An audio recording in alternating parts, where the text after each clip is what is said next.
I know you love your trumpet vine, but also you hate it because it shows up everywhere. And I think and it's breaking your fence. So I think at the first possible opportunity, down by a stump killer because it's you're going to now be chasing it forever because it's everywhere. So you need to, I think, kill this main thing. And I think you should also get rid of the Chinese wisteria.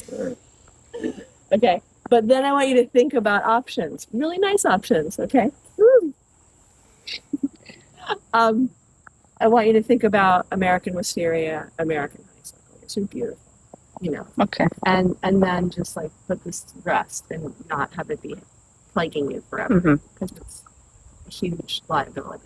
Yeah. For you, yeah, and any future homeowner and your neighbors. This is a trumpet vine, and it's breaking the fence, and it's gorgeous, but it's everywhere. Here and all over there, and showing up everywhere in here. It's just like absolutely a menace. So that should go, and the wisteria.